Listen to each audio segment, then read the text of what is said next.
Allez, bonjour à tous, aujourd'hui on va aborder le thème des trauma kits et plus essentiellement au secours au combat. Dans le premier temps, on va faire une petite présentation du matériel essentiel au premier secours au combat, matériel de base, hein. On peut aller beaucoup plus loin après, ça fera peut-être l'objet de vidéos suivantes. Et ensuite on abordera la notion du marche Ryan, donc on verra dans un deuxième temps à quoi sert cette notion. Et on finira du coup par une démonstration un peu pratique de l'utilisation des derniers outils qu'on a devant vous. Donc pour la présentation rapide, devant vous on va avoir le garrot tourniquet. Donc le garrot tourniquet classique TTA. Donc celui-là fonctionne avec une vis qui se situe ici pour bloquer la sangle. Et donc le tourniquet qui se situe ici. Des garrots assez polyvalents, assez solides. On a pu rencontrer quelques problèmes en Afrique avec ces modèles-là, notamment quand ils étaient un peu usés ou un peu remplis de sable. Voilà, ils avaient tendance à craquer, mais pour la plupart étaient quand même assez solides au vu du nombre de temps qu'ils ont été employés. Ensuite, sur la droite, on va avoir tout ce qui va être les pansements israéliens, ou dit pansements compressifs. Donc on va l'avoir sous plusieurs formes, donc la forme conditionnée, dans ce petit sachet étanche.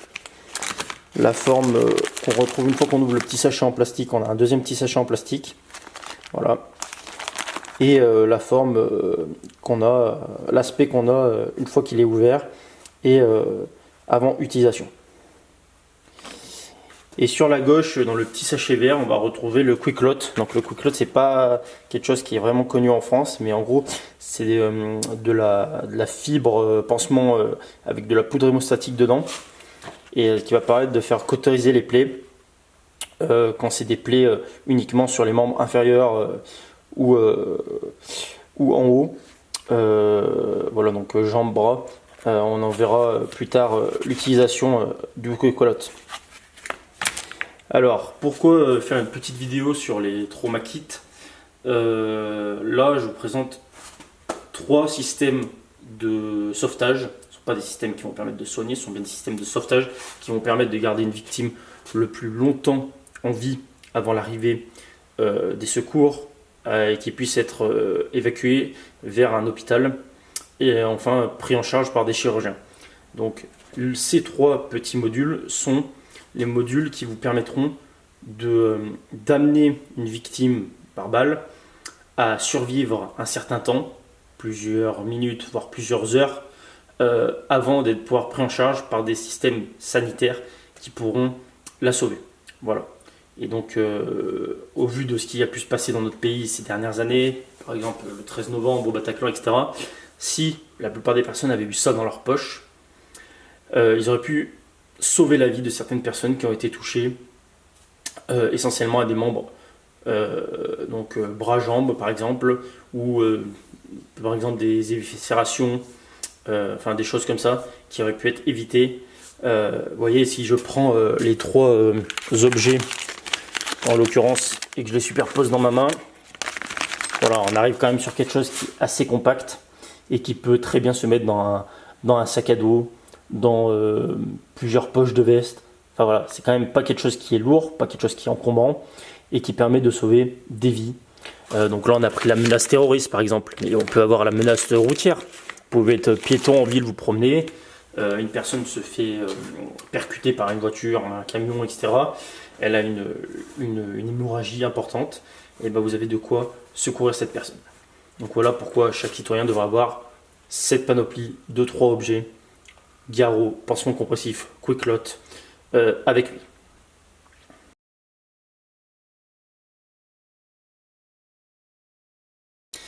Ok, donc on va voir les notions de base du secourisme au combat.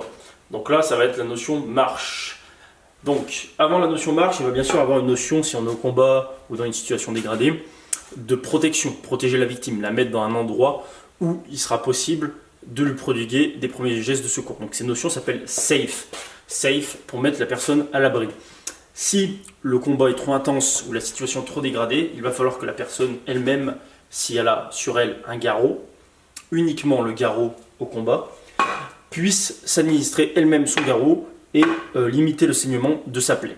Donc on verra tout à l'heure comment se mettre un garrot soi-même. Voilà. Donc maintenant, partons, après avoir mis la personne en sécurité, on peut commencer le marche. Marche. Donc le M, qui est la première lettre, va être pour hémorragie. Hémorragie. Donc tout ce qui tue le plus vite possible et qui est hémorragique du coup, sainement important, il va falloir le traiter en premier justement, vu que c'est la première cause de décès chez les victimes. Après avoir traité l'hémorragie principale, par exemple une plaie à la jambe, je vais faire une fouille du corps, c'est-à-dire je vais palper le corps en entier pour m'assurer qu'il n'y ait pas d'autres endroits hémorragiques avant de passer à la lettre suivante. Donc à l'aide de mes mains, je vais palper devant, derrière, l'arrêt des fesses, le cou, la tête, pour vérifier qu'il n'y ait pas d'autres plaies hémorragiques. Je commence bien avec de la tête au pied ou du pied à la tête, mais l'important c'est de faire l'entièreté du corps. Une fois que les hémorragies sont contrôlées, non traitées, contrôlées, on va passer à la lettre A pour R. Donc tout ce qui va perturber le passage d'air dans le corps. Donc là, on va avoir, ça peut être par exemple des débris dans la bouche, ou alors si c'est un éclat facial, ça peut être des bouts de dents, la langue qui bloque la respiration. Et on va avoir tout ce qui va être plaie au poumon, donc plaie soufflante, où il va falloir faire un pansement 3 côtés, voire une exsulfation si les poumons deviennent asymétriques. On verra tout ça dans une autre vidéo. Ensuite le R pour la respiration, les constances.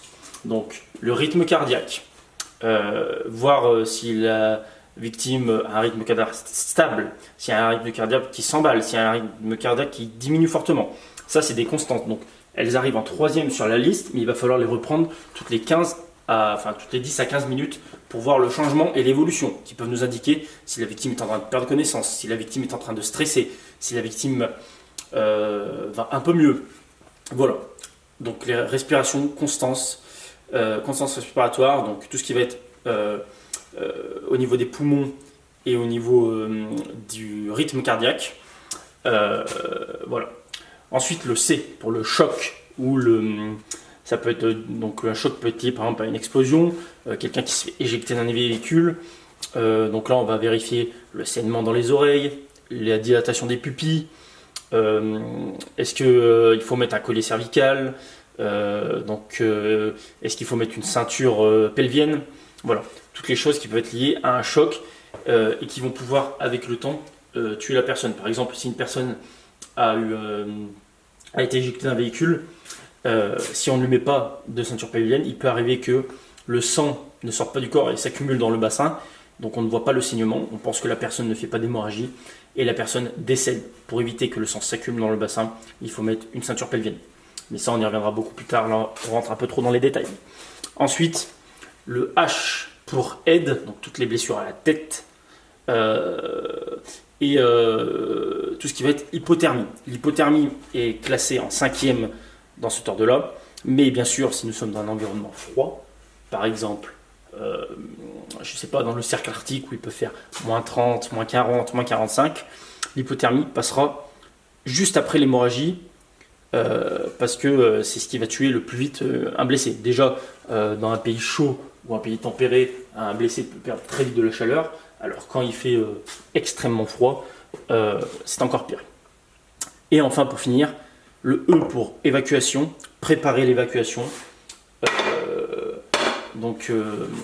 Mettre le blessé sur un brancard, ce qui peut être fait en même temps que l'hypothermie, parce qu'en général on met la couverture de survie sur le brancard et ça évite de bouger plusieurs fois le blessé, comme ça on le bouge qu'une seule fois et il est à la fois sur la couverture de survie et le brancard. Donc voilà, donc trouver une zone d'évacuation qui va être hors de la zone de combat, un minimum éloigné pour que les hélicos puissent s'approcher, ou alors s'il n'y a pas d'hélico, trouver un axe routier pour faire acheminer des véhicules. S'il n'y a pas de véhicules possibles ni d'hélico, quand on est vraiment dans des situations dégradées, par exemple en jungle, en Guyane, évacuer préparer une équipe d'évacuation avec des gens qui vont devoir se relayer pour porter le brancard sur par exemple 1 km, 2 km, voire plus. Donc voilà, donc l'évacuation à la charge en général du chef de groupe ou de l'adjoint ou de tout équipier qui n'est pas concerné par la protection de la victime ou par les soins sur la victime et qui prend donc en charge l'évacuation. Donc un peu voilà pour le marche. Alors dernière notion en secours au combat qui va être le Ryan. Donc on a vu le safe, le marche et maintenant le Ryan. Ryan pour R pour réévaluation, réévaluer la victime. C'est-à-dire une fois que j'ai fait le tour complet de la victime, que j'ai fait tout ce que j'ai pu sur toutes les blessures que j'ai pu voir, je réévalue la victime. Donc je regarde que les garrots sont toujours bien serrés, qu'il n'y a pas d'afflux sanguin extérieur, que les pansements sont toujours collés. Enfin voilà, je réévalue. Ensuite, je regarde les yeux, s'il n'y a pas d'éclat dans les yeux, s'il n'y a pas de problème au niveau des yeux, de dilatation des pupilles, qui pourrait dire qu'il y a un choc à la tête par exemple. Ensuite, les analgésies, donc la drogue pour s'il est blessé. Donc je lui demande s'il est conscient. Va de soi, s'il est inconscient, on ne lui met pas de drogue pour éviter la détérioration de la victime. Mais s'il est conscient, je lui demande à combien il a mal, s'il veut de la morphine. S'il veut de la morphine, je lui administrerai une morphine et une deuxième au bout de 30 minutes après. Pas plus, après ce sera le travail des infirmiers et des médecins. Et enfin, le N pour nettoyage, je nettoie la zone et je vérifie que tout est correct sur la zone avant de partir.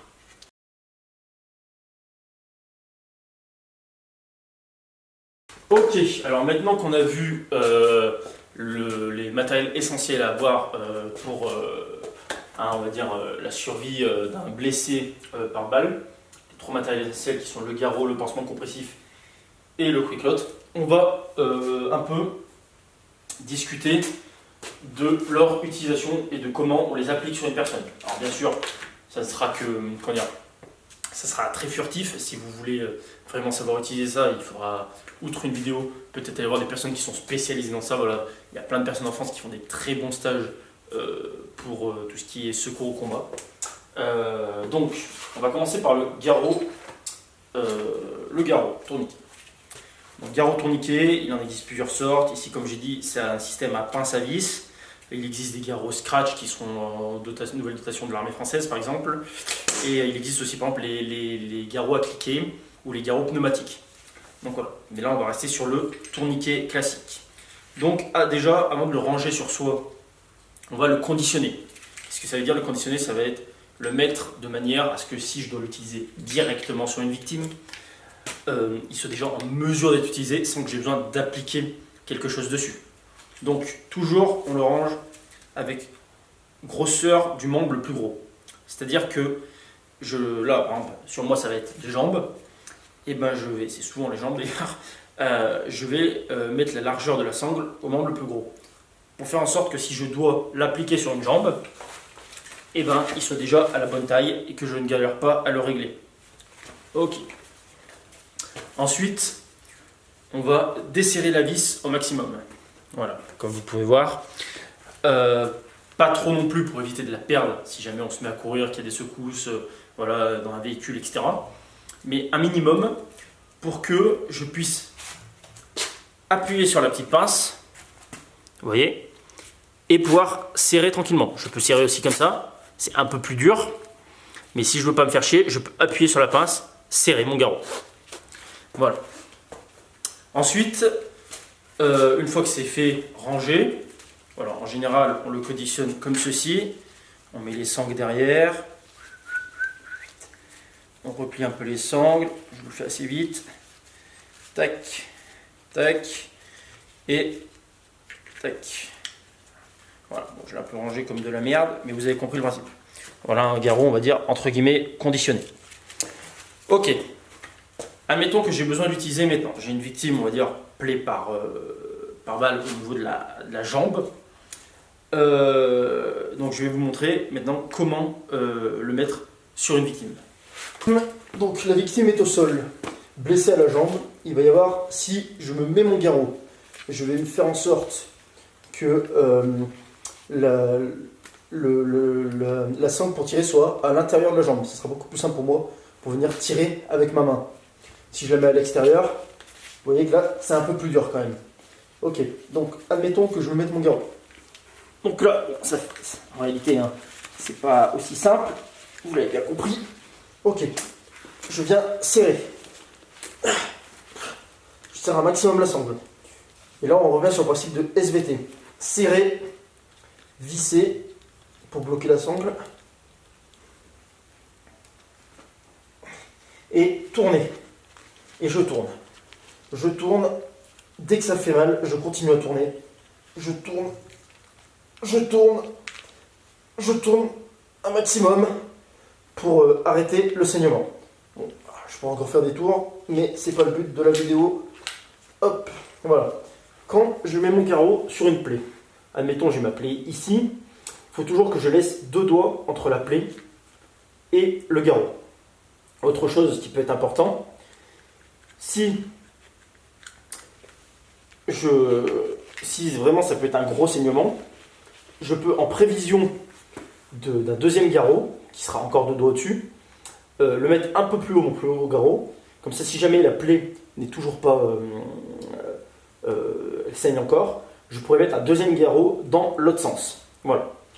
Donc, on retient bien, quand je tire à l'intérieur, c'est quand moi je me mets mon garrot. Quand on tire à l'extérieur, c'est quand quelqu'un me met son garrot. Mais un garrot, pardon, pas son garrot, un garrot. Donc voilà, pour la mise en place du garrot.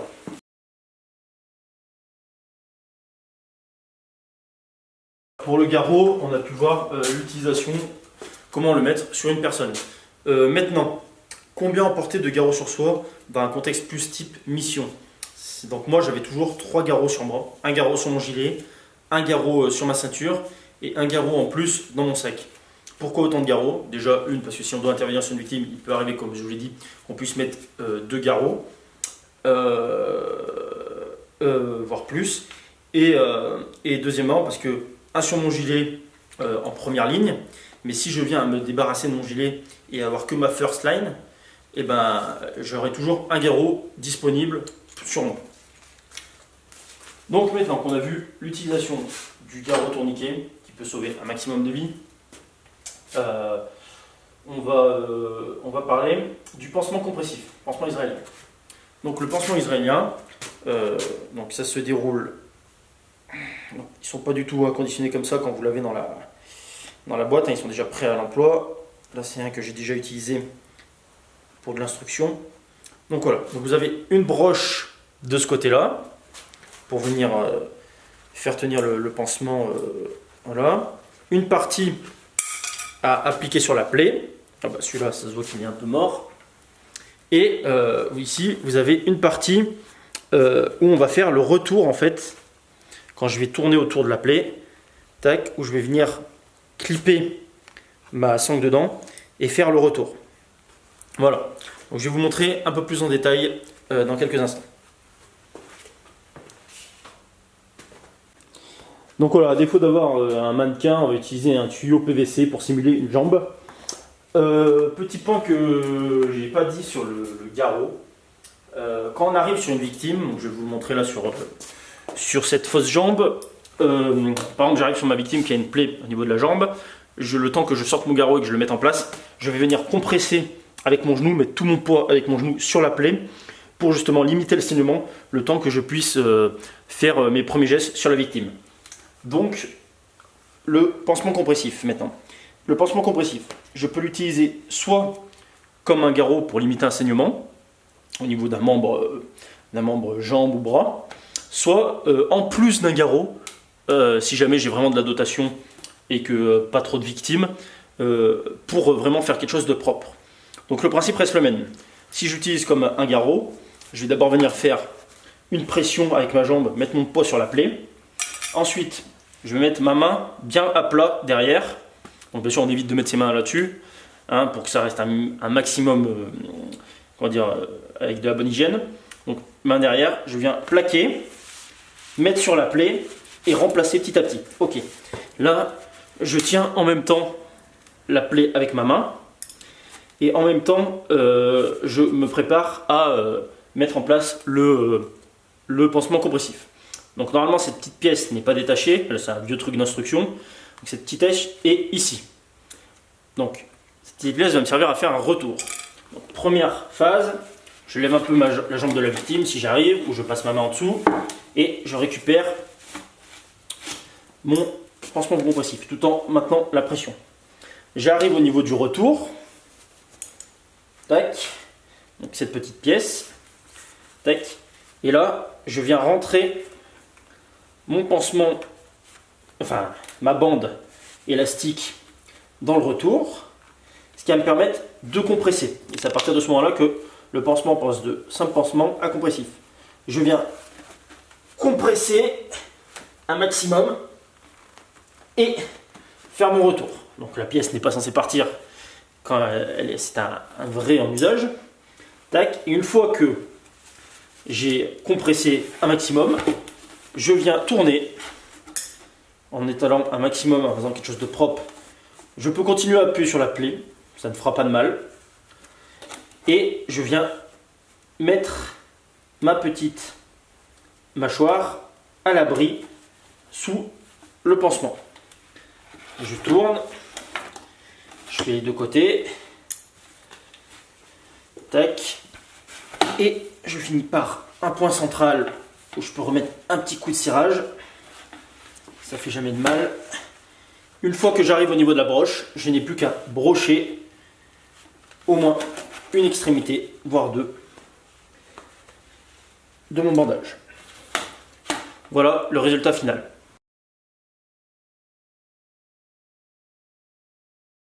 Ok, alors maintenant qu'on a vu le pansement compressif et le garrot, on va passer au quick lock. Donc le quick lock, pareil, uniquement sur les membres. Donc ça se présente comme ceci dans un petit sachet. Vous avez juste à ouvrir. Je ne vais pas faire avec celui-là parce qu'il est neuf et en plus ça coûte un peu cher. Mais en gros, ça se présentera comme une lingette, une grande lingette, beaucoup plus longue que ça. Ouais, je dirais 7-8 fois la longueur de cette lingette, et qui sera abîmée de poudre hémostatique qui permettra de faire coaguler le sang. Donc, admettons que j'ai mon trou de balle qui va être ici. Voilà, je vais venir avec mon pouce enfoncer un maximum, donc jusqu'à que j'arrive au bout de la plaie. Voilà. Une fois que j'arrive au bout de la plaie, le reste de mon quick lock, je vais venir le plaquer contre la plaie et je vais venir faire une pression. Pression que je vais maintenir entre 3 et 5 minutes. Voilà. À l'issue de ces 3 et 5 minutes, le saignement normalement se sera arrêté. Et là, pour me faire quelque chose de propre, je vais pouvoir mettre par-dessus un pansement compressif. Voilà. Donc le quick lock, plutôt une utilisation assez simple et assez rapide.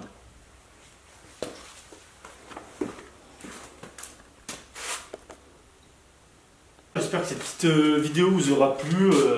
J'ai abordé le sujet assez vite. Il y a plein de choses à dire. On fera peut-être d'autres vidéos sur le reste du marche et sur d'autres petites techniques de soins. Mais là, c'est vraiment le B à bas, j'ai envie de dire, pour chaque citoyen français.